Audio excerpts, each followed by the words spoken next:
Good morning, student. I am your Stephen sir from ICRA English Medium.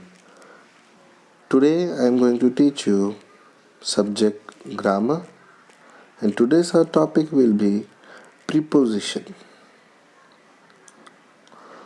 As you can see here, it is written just for an example.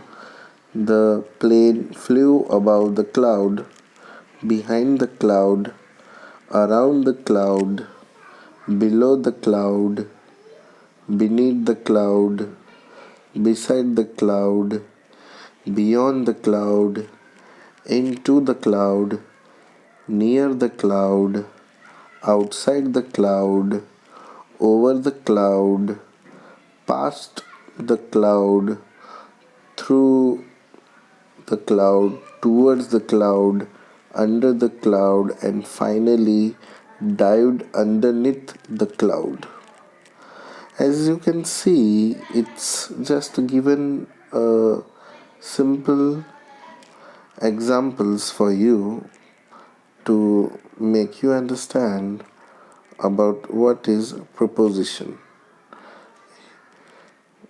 Above, behind, around, beneath, beside, beyond, into the, near the, outside, over, past, through the, towards the, under, and dived underneath the. All this thing is a preposition. What does it do? Let us see here. So, give an example for you.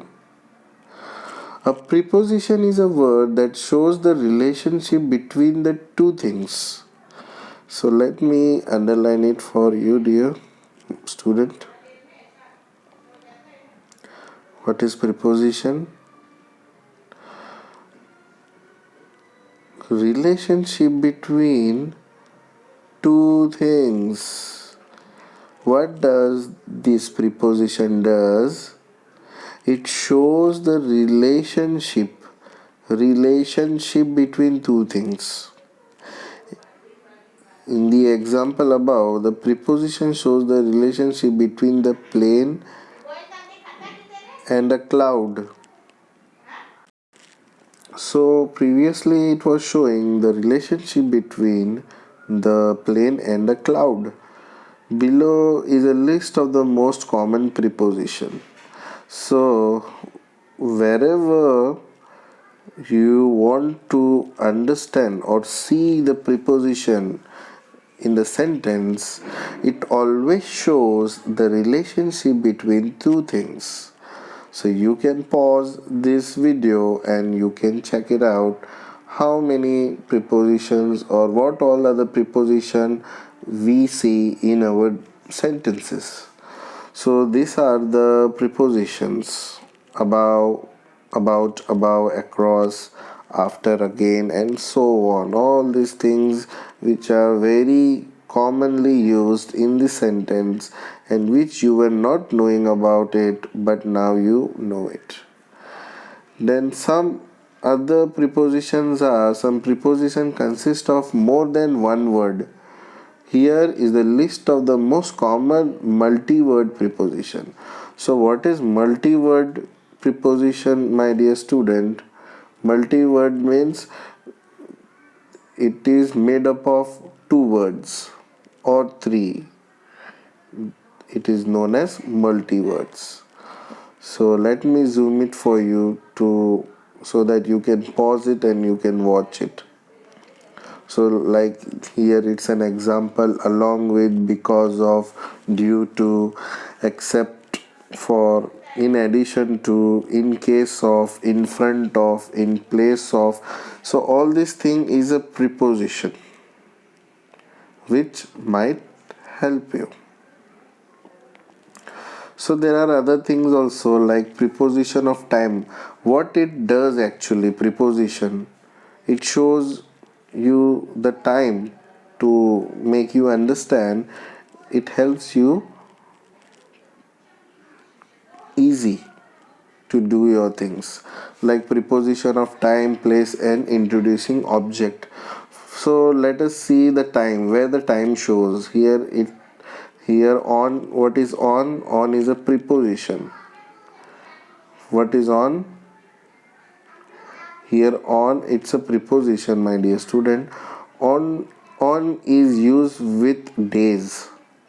Here days, on is used with day. Day shows time. I will see you on Monday. मैं तुम्हें Monday को देखूंगा या तुम्हें Monday को मिलूंगा. So on shows what? On क्या बताता है? ऑन बताता है time. What does on shows? On shows time. On क्या बताता है? टाइम बताता है.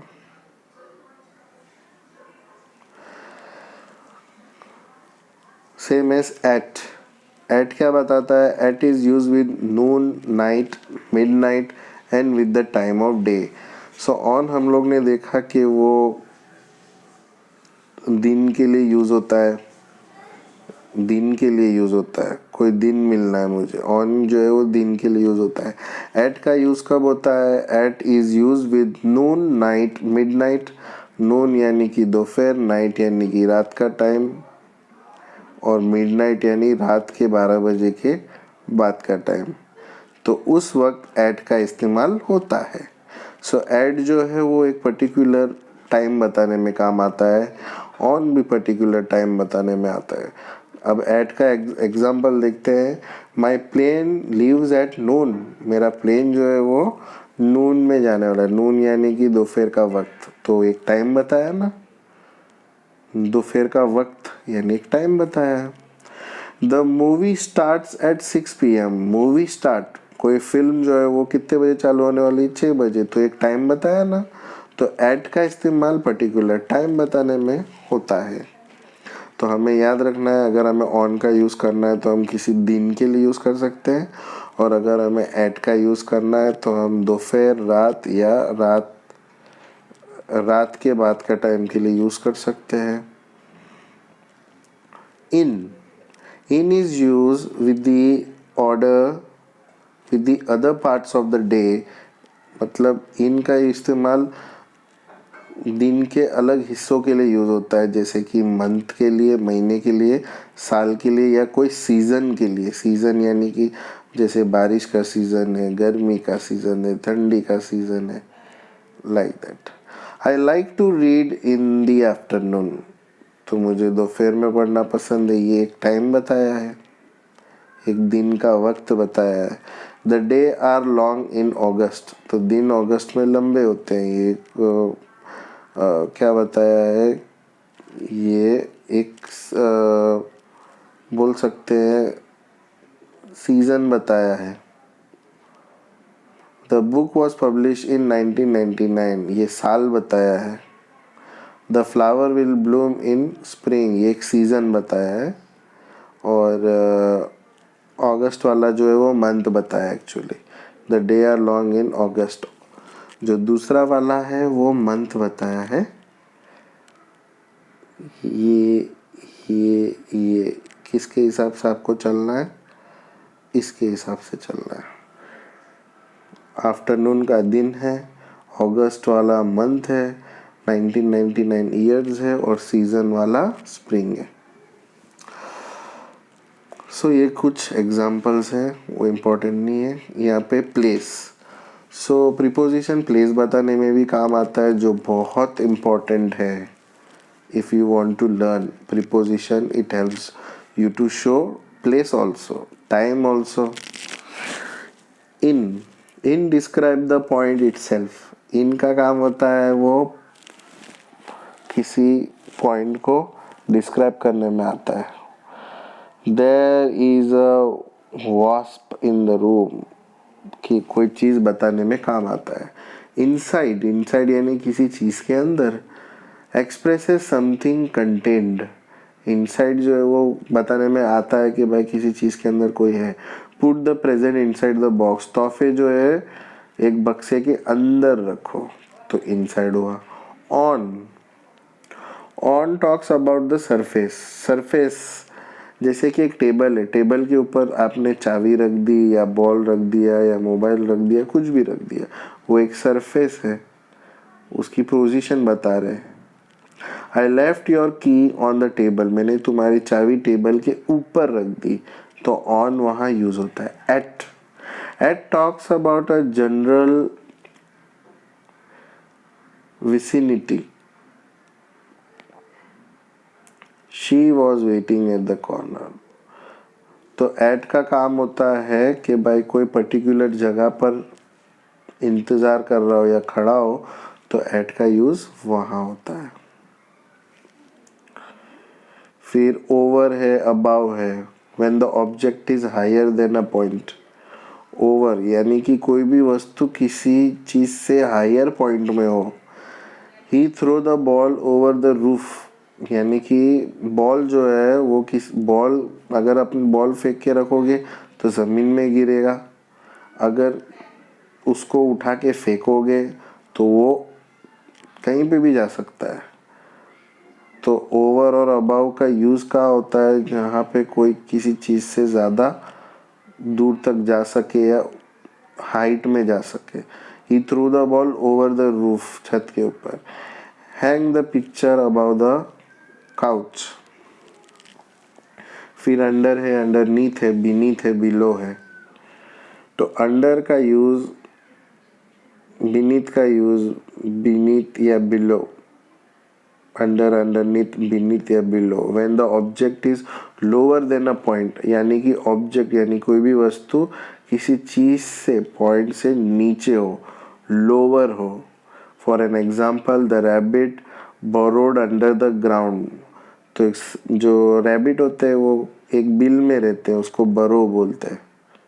तो rabbit is burrowed under the ground, यानी कि वो बिल के अंदर है, तो अंडर यूज किया है। अब यहाँ देखेंगे अंडरनीथ क्या होता है। Underneath, the child hide underneath the blanket, यानी कि एक ब्लैंकेट है, ब्लैंकेट के अंदर एक छोटा बच्चा छुपा है, ब्लैंकेट के अंदर। जैसे कि हम कंबल ओढ़ के सोते हैं तो उसको हम लोग बोल सकते हैं कि अंडरनीथ, यानी ब्लैंकेट के अंदर छुपा है। और एक है थर्ड वाला, we relax in the shade beneath the branches. हम एक पेड़ के नीचे छांव में बैठे हैं तो बीनीथ बोल सकते हैं, बीनीथ यानी कि पेड़ के नीचे। फिर और एक है the valley is below the sea level. तो वैली यानी कि झाड़ वगैरह जो है वो सी लेवल से नीचे है। सेम एस यहाँ पे और एक दिया है, near, by, next to, between, among and opposite.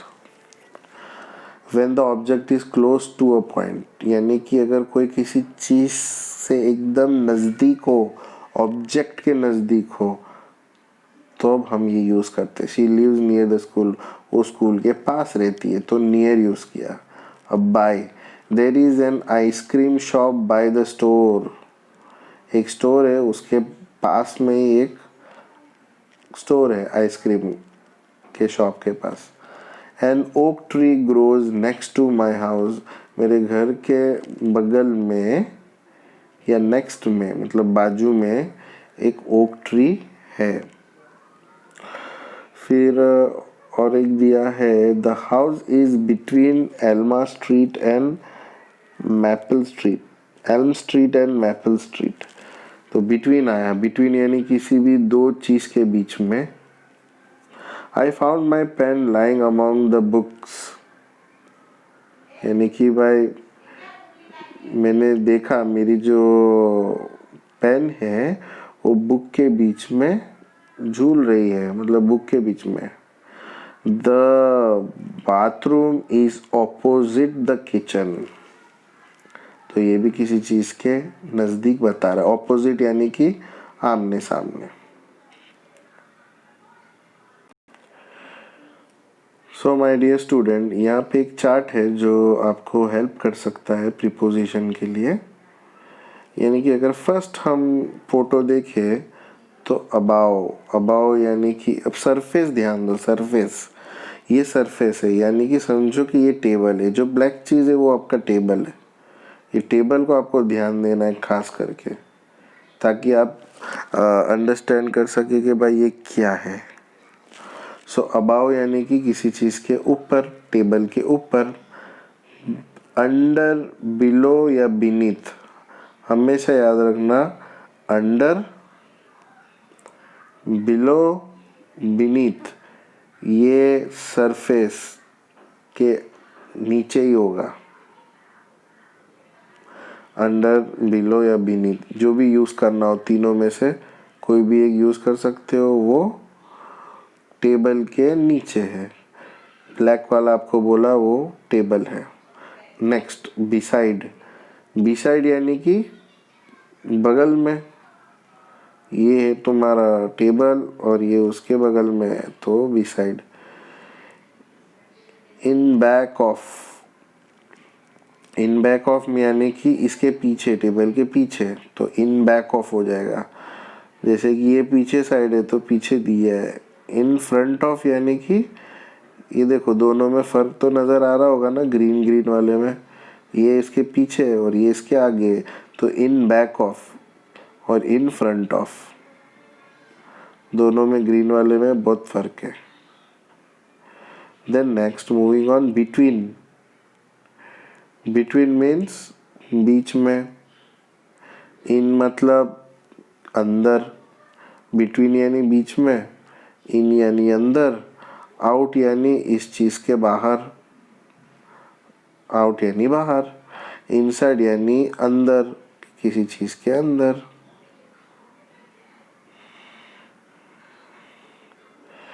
Same S यहाँ पे दिया है आउटसाइड यानी कि बाहर, ऑन यानी कि टेबल के ऊपर, ऑफ, ऑफ यानी कि टेबल से नीचे गिरा हुआ साइड में, फिर अप यानी कि ऊपर एंड डाउन यानी कि नीचे।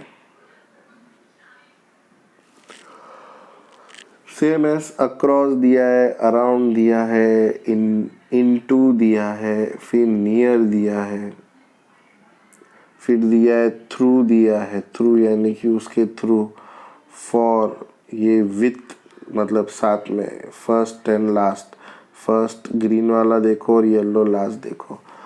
सो इससे आपको एक रफ आइडिया हो जाएगा कि प्रीपोजिशन एक्चुअली क्या बताता है। It shows position. Thank you so much.